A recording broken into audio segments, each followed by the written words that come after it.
Ouverture en musique pour cette édition d'Église du Monde consacrée à Cuba.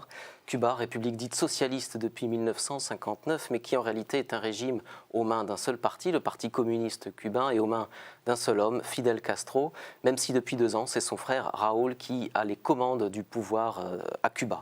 Cuba, c'est un pays formé essentiellement de l'île de Cuba, de l'île aux Pins et d'autres îles. Cuba se trouve au sud de la côte est des États-Unis, à l'est du Mexique et au nord de la Jamaïque. Cuba souffre d'une situation économique désastreuse en ce moment, poussant d'ailleurs l'État à annoncer, il y a peu de temps, le licenciement de 500 000 fonctionnaires sur 5 millions de fonctionnaires à Cuba, ce qui est très important évidemment, notamment pour ce pays qui compte environ 11 millions d'habitants, dont les libertés sont très restreintes, nous le verrons au cours de cette émission, au point de provoquer depuis plusieurs années donc l'exode de centaines de milliers de Cubains, notamment en Floride. Contrôle donc encore très important, mais l'État cubain donne depuis quelques mois des temps de signes d'ouverture, comme la libération depuis cet été de 40 prisonniers politiques, notamment grâce, nous le verrons au cours de cette émission, la médiation de l'Église catholique cubaine. Alors, ouverture réelle à Cuba, quel est le rôle de l'Église dans ce processus d'ouverture? C'est ce que nous allons voir avec notre invité, le Père Jean-Pierre Borderon. Père, bonjour. Bonjour. Alors, vous êtes prêtre, vous êtes fils de la charité, hein, c'est une congrégation. Vous avez vécu 20 ans à Cuba et vous êtes définitivement revenu en France en 2004, même si régulièrement, à peu près une fois par an, vous revenez à Cuba. Un petit mois. Un petit mois, voilà, pour continuer à garder le lien. Je garde les contacts quand même. Alors en plus, j'ai quand même travaillé pour le gouvernement cubain comme fonctionnaire, moi aussi. Pendant ces 20 années que vous avez passé à Cuba? Pas tout à fait les 20 ans, non. Donc vous y avez travaillé à Cuba? Oui. J'ai encore ma carte du syndicat de la CTC. Bon, vous nous en parlerez. Parce que tout le monde a ça. Vous en parlerez au cours de l'émission. Alors, d'abord, j'aurais bien aimé qu'on revienne sur une actualité récente. C'est l'ouverture du séminaire à La Havane. Une ouverture d'un séminaire qui n'a jamais eu lieu depuis 50 ans, hein, donc c'est vraiment une grande première. Ce séminaire de La Havane sa construction a commencé en 2006, notamment après la bénédiction de Jean-Paul II, la première pierre, lors de son voyage en 98. En janvier 98. En janvier 98. Alors, cette inauguration a été faite un peu en grande pompe. Il y a Raúl Castro qui était là. Qu'est-ce que ça signifie, cette ouverture de séminaire? C'est une réelle avancée ou c'est, on dirait aujourd'hui, de la communication politique? C'est de l'affichage? Non, c'est quand même ce qui serait... Il faudrait essayer d'expliquer ça sur 30 ou 40 ans de petits pas, d'avancées, d'échanges qui se sont faits. Hein. Parce que, il y a eu les premières années, disons dans les années 60, des accrochages et des oppositions très fortes qui se sont faites, en tenant compte aussi que les gens qui étaient au pouvoir avant ont essayé d'une certaine façon d'utiliser aussi l'Église catholique en leur faveur contre ce pouvoir qui venait et qui très rapidement a dit qu'ils étaient socialistes, après ils étaient communistes, etc. Donc il faudrait reprendre toute l'histoire de Cuba, spécialement les premières années, où à la fois le peuple cubain était avec la Révolution et où un certain nombre de gens qui avaient pris conscience de certaines choses ou qui étaient, disons, déjà avec les Américains se sont retrouvés en contre. Hein. Donc ça a fait, pendant un certain nombre d'années, dire qu'on était chrétien, c'était presque dire qu'on était contre-révolutionnaire. Oui. Donc ça a fait, au démarrage, un problème assez grave. Donc ça veut dire que depuis et puis aujourd'hui, après, il y a eu quand même évolution. toute une évolution qui s'est faite. Et cette ouverture de séminaire pas un aboutissement, parce que c'est un chemin. D'accord. C'est un chemin, mais un chemin, j'espère, qui se continuera. Hein, mais il faut prendre des pas qui ont été faits. Hein. Oui. Moi, je suis arrivé en 83. Je pense que je suis arrivé à une charnière. Oui, c'est-à-dire parce que on a basculé là? Alors, oui, disons qu'avant 83, 84 même, j'ai vécu ça en usine les premières fois que j'y étais, dire un mot de religieux, il y avait une espèce de chape de plomb qui arrivait, c'était très très impressionnant. J'ai vu tout ça, hein. C'est pas moi qui parlais, c'était un autre qui tout d'un coup a pris un démarrage de trucs religieux ou je sais pas quoi, et puis les 70 personnes qui étaient là, silence total, c'est comme si on était en train de fusiller mentalement le gars. Hein. Donc ça veut dire que des chrétiens qui ont vécu ça, c'est sûr que c'est un petit peu difficile parce que à Cuba, les services secrets, la police, etc., a été se former à Moscou. Oui. Et c'était quand même l'époque où c'était encore pur et dur. Donc ils sont revenus un petit peu avec ces cadres-là, et pendant toute une période, à Cuba, d'une certaine façon, pour les communistes d'ici, par exemple, ils ne comprennent pas forcément ça, mais là-bas, c'était être communiste. C'était d'abord être athée, et c'était être anti-religieux. Oui. Et il fallait donc bien marquer sa différence avec ceux qui pouvaient être religieux. Donc il y avait quelques vieilles dames qui allaient encore à la messe. Hein. Donc il y a eu une évolution. Il y a un autre signe d'ouverture qui a eu lieu cet été. Le cardinal Ortega, archevêque de la Havane, a annoncé que l'État cubain s'était engagé à libérer 52 personnes, prisonniers politiques, dans les 4 mois. Et après cette période, 40 ont effectivement été libérés. Il en reste encore 12 qui sont en prison aujourd'hui. Ces hommes ont été arrêtés lors du Printemps noir, mars 2003. Et depuis 7 ans, finalement, tous les dimanches, leurs épouses, celles qu'on appelle les dames en blanc, défilent à la Havane sur l'avenue de la Quinta, après la messe de Santa Rita. Oui. Père Borderon, en quoi aussi, je vous posais un peu la même question, en quoi ces libérations, depuis cet été, sont une avancée ? Alors ça fait partie, je pense, de tout un processus. Je ne veux pas enlever des points au cardinal, Jaime, je l'aime bien, mais il faut dire qu'il y a eu aussi quand même l'intervention de l'Espagne qui, depuis un certain nombre d'années, voudrait recoller, si on peut dire, l'Union européenne avec Cuba pour qu'il y ait des échanges économiques. Alors tout ça, ça va dans tout un ensemble, il faudrait beaucoup plus de temps pour reprendre toutes ces affaires-là. En fait, il y a des dialogues qui se sont créés. Alors je reviens moi à 83 parce que je crois que c'est un point charnière. Disons plutôt à partir de 84, il y a eu, j'y étais donc j'ai vécu ça. Il y a Jesse Jackson qui est venu. C'est un pasteur noir qui en même temps est un politique, disons plus ou moins de gauche, américain. Il est arrivé à Cuba et il a été au centre Luther King à la Havane où il y a eu il y a eu une cérémonie religieuse et Fidel Castro a été là dans cette célébration religieuse. C'était la première fois que Fidel venait dans quelque chose qui était religieux. Donc ça a été déjà un premier traumatisme, si on peut dire, ou un bouchon qui a sauté pour les Cubains. Plus ou moins l'année suivante, si je me rappelle bien, c'était aussi aux environs des années 84. En 84, Frei Beto, le Brésilien, qui avait été mis en prison sous le régime de dictature militaire. Moi, j'étais à ce moment-là au Brésil, quand Frei Beto était en prison. Il est venu plusieurs fois à la Havane et il a fait un bouquin où Fidel parlait aussi de religion. Et ce livre-là a été vendu à plus d'1 million d'exemplaires en l'espace de 2 ou 3 mois. Donc c'est un deuxième bouchon qui a sauté et disons que l'espèce de tabou qu'il y avait, on ne pouvait pas et on ne devait pas parler de religion, à partir si Fidel en parle, donc tout le monde peut en parler. Oui. Et donc là, il y a eu un changement. Et pour l'Église cubaine, c'était le moment aussi où après Puebla, la conférence de Puebla, c'est-à-dire quand la conférence de Puebla. De quoi s'agit-il? Expliquons aux téléspectateurs. Puebla, c'est la conférence des évêques d'Amérique latine qui se sont retrouvés. Donc il y avait eu Médéine, c'était après le Vatican, théologie de la libération, etc. Et Puebla vient, sans trop forcer les thèses de théologie de la libération, quand même rappeler que l'Église en Amérique latine est une Église qui est jeune, qui veut se bouger, qui se bat pour les pauvres, c'est l'option pour les pauvres, etc. Et ça a fait aussi quelque chose. Les Cubains, quand ils étaient là, eux, ils n'y comprenaient rien parce qu'ils n'étaient pas du tout dans le même type de situation. Mais quand ils sont revenus à Cuba, c'est Monseigneur Escarate qui a dit il faut qu'on fasse un Puebla cubain. Et donc toute l'Église cubaine s'est mise à réfléchir. Il y avait à peu près 100 000 personnes qui allaient à la messe à cette époque-là, sur l'ensemble de l'île.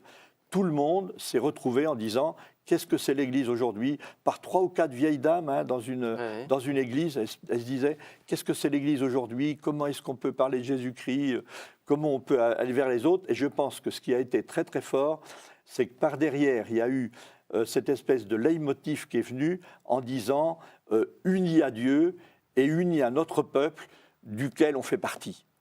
Quand on revoit les textes, on a ces phrases-là qui reviennent tout le temps, parce qu'ils avaient l'impression de ne plus être des citoyens de deuxième zone, et voulaient être des citoyens comme les autres. Ce peuple, c'est le nôtre, on est dedans, on y reste. Alors on va le voir, hein, dans Cuba aujourd'hui, l'Église catholique a une place bien à part, notamment depuis la visite de Jean-Paul II en 98, c'est ce qu'on va voir. Je vous propose d'ailleurs de revoir cet extrait d'un reportage qui a été réalisé par Frédéric Jakovlev pour KTO. C'était en 2007, on en reparle après. Les seules publicités que l'on rencontre dans les rues de Cuba concernent le régime. Affichage à la gloire du marxisme, officiellement, rien n'existe en dehors de l'idéologie socialiste. Officiellement, car là aussi, Cuba cultive le paradoxe. À La Havane, par exemple, l'église est omniprésente. Une présence historique, bien sûr, puisque l'île a d'abord été colonisée par les Espagnols, mais une présence toujours bien réelle, 60% de la population se déclarant catholique.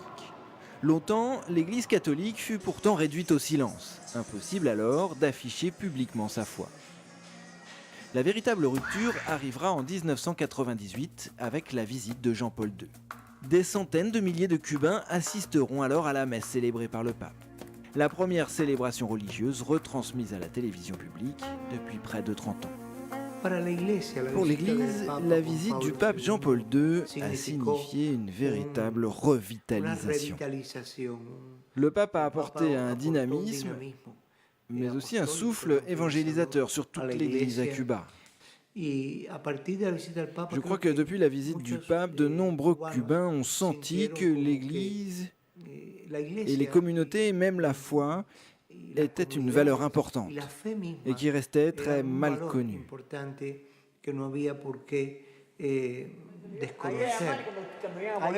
Cette visite va marquer un véritable tournant dans les relations entre l'Église et le régime communiste. L'Église devient alors la seule institution non officielle reconnue par l'État. La fête de Noël est de nouveau fériée. On assiste aussi à une faible mais certaine augmentation des vocations sacerdotales, de la pratique religieuse. Mais en parallèle, le régime castriste s'est aussi durci. Impossibilité d'accéder aux médias, d'ouvrir des écoles, peur de la répression. En 1998, la visite de Jean-Paul II avait suscité beaucoup d'espérance. Elle a laissé place aujourd'hui à une forme de désespoir. Voilà, c'était donc un reportage qui date d'il y a 3 ans, un bilan sur finalement cette visite de Jean-Paul II en 1998. Aujourd'hui, qu'est-ce qu'on peut dire de cette visite de Jean-Paul II ? En 2-3 éléments, qu'est-ce qui a été acquis finalement aujourd'hui pour les Cubains à l'issue de cette visite ? Alors je reviendrai 12 sur ans après. l'histoire de... C'est toute une évolution. Hein. Relativement Il y a rapidement.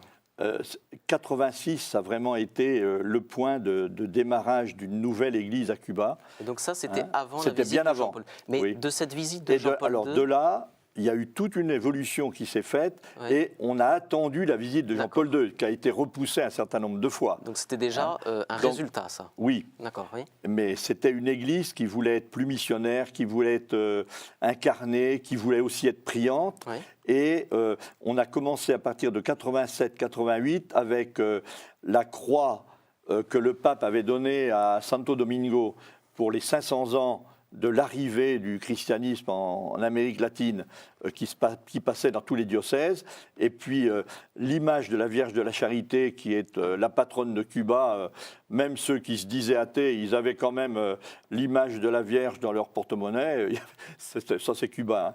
Donc ça a fait que du jour au lendemain, de 10 personnes qui étaient dans une église, l'image de la Vierge est arrivée, il y avait 300 personnes qui étaient dans l'église, les évêques ont dit on peut baptiser. En une seule fois, un dimanche, on a baptisé à 3 ou 4 prêtres, on a baptisé 1000 personnes dans l'église de Saint-Joseph d'Holguín, alors que pendant 10 ans, on n'en baptisait pas 10 ou 15 par an. Oui, c'est très Donc c'était formidable.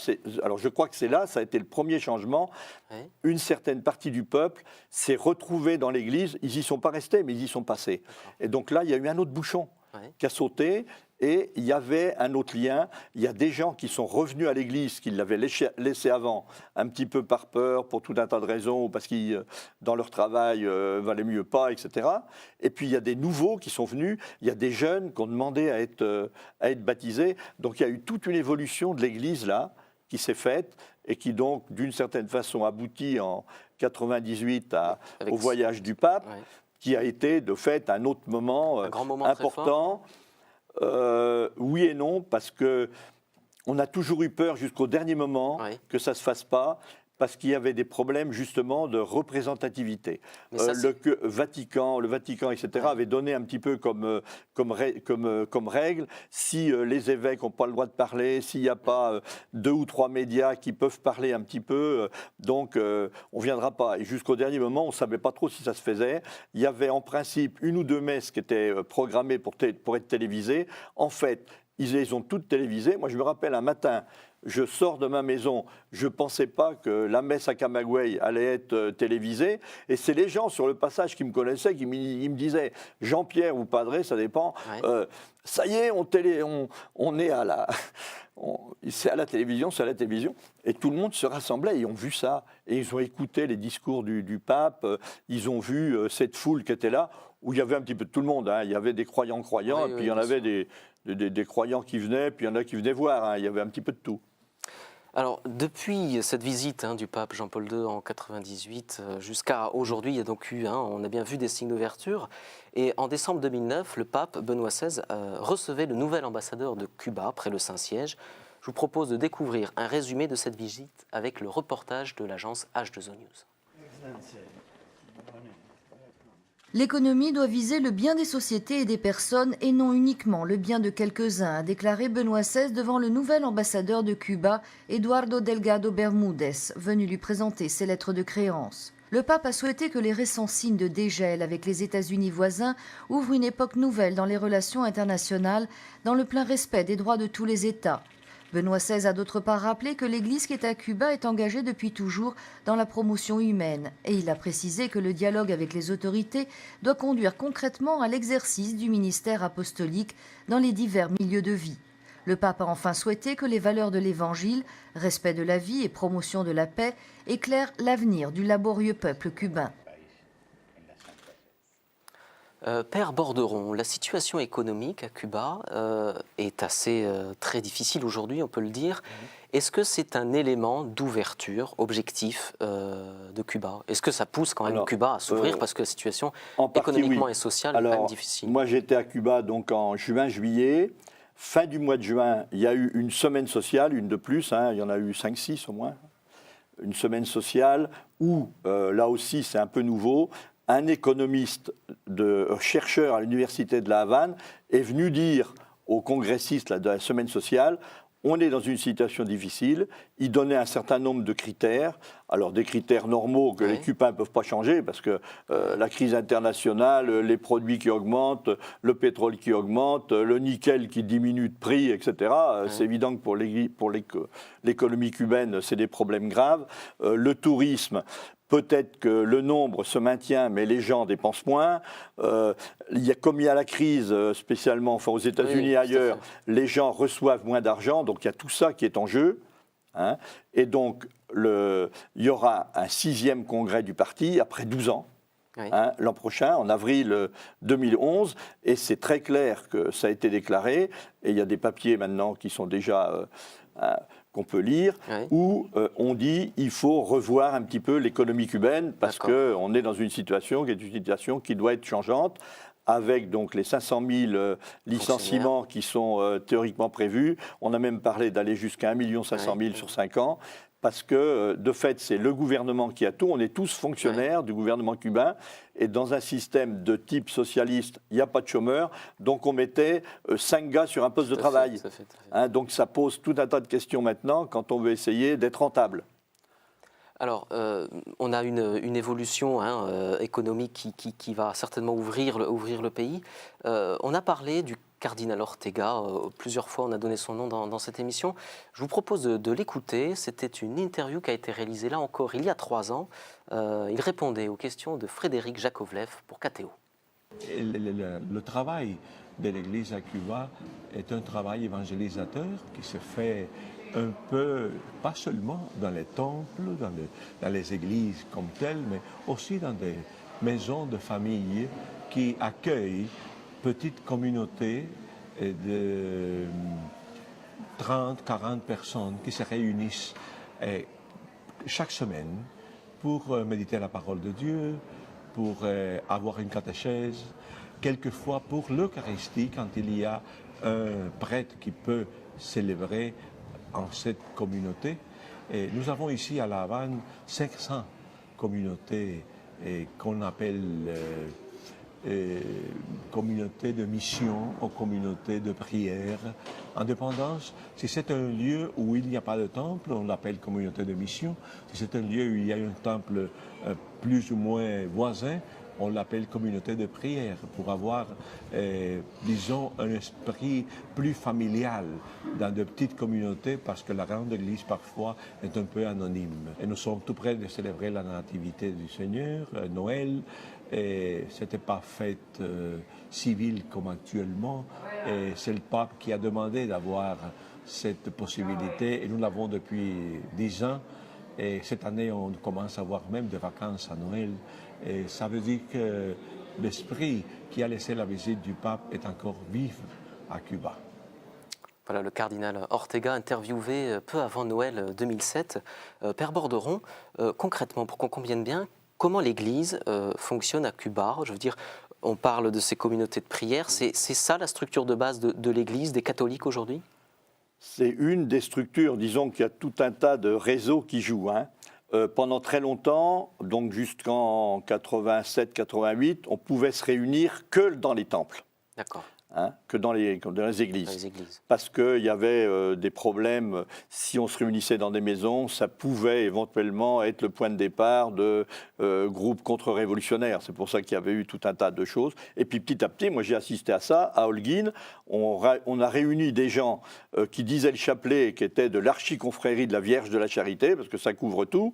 Et on leur a dit, vous allez dans les maisons, vous mettez la statue de la Vierge, vous mettez une Bible, vous commencez à dire le chapelet, et puis vous essayez de trouver des prières concrètes sur ce que les gens vivent. Et on ne prie pas sur n'importe quoi, on prie sur la vie. Oui. Et les premières fois, sur 30 personnes, il y en a 2 qui se sont risquées à le faire. Elles sont revenues, c'était formidable.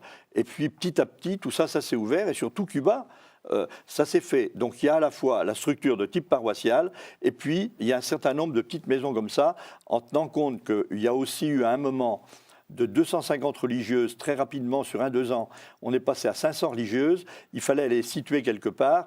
Et ces maisons-là, où il y avait des religieuses, sont devenues aussi un petit peu des chapelles. On achetait la maison, on avait une maison, on la louait. Il y avait un garage, le garage devenait chapelle, et on agrandissait un petit peu. Donc le séminaire, par exemple, de La Havane, c'est pas un truc qui vient tout seul. Il y a eu tout un tas d'évolutions qui se sont faites pour arriver à cette maison-là maintenant. Alors, très rapidement, il nous reste tout juste 2 minutes pour cette émission. Où en sont les vocations sacerdotales et religieuses? On parle de ce séminaire qui va ouvrir, enfin qui a déjà ouvert, qui a été inauguré. Très rapidement, on est quoi, sur une tendance à la hausse, tendance à la baisse? Je ne sais pas trop. C'est difficile à dire parce que il y a quand même une 60aine de séminaristes qui sont sur La Havane. Il y en a certains qui étudient à l'étranger parce qu'on leur donne des bourses d'études, spécialement aux États-Unis, pas aux États-Unis, en Espagne, au Mexique, etc. Et puis, bon, c'est toujours compliqué. Les vocations, c'est pas simple. Les religieuses, autrefois, il y avait pas mal de vocations. Maintenant, c'est plus compliqué parce qu'il y a beaucoup plus de congrégations. Donc, chaque congrégation était de récupérer ses filles un petit peu par-ci, par-là. Et donc, il y a finalement, il n'y en a pas tellement. Et puis, on se retrouve dans des situations où beaucoup de jeunes y pensent finalement s'en aller du pays parce qu'ils ne sont pas à l'aise. Donc, ça repose aussi des questions sur des vocations où des gens disent « je reste dans le pays et j'y meurs ». Donc, c'est plus compliqué aussi au niveau de vocation, un petit peu là-dessus. Mais il y en a quand même encore qui veulent se mettre au service de l'Église, au service de leur peuple. Et peut-être qu'on peut espérer que dans les années qui vont venir, les choses en effet évoluent aussi dans ce sens. Ça continue à évoluer petit à petit. Bon, très bien, merci beaucoup Père Borderon d'avoir accepté de participer à notre émission sur Cuba. Merci beaucoup à vous de l'avoir suivi. On vous donne rendez-vous pour la prochaine édition d'Église du Monde. À bientôt.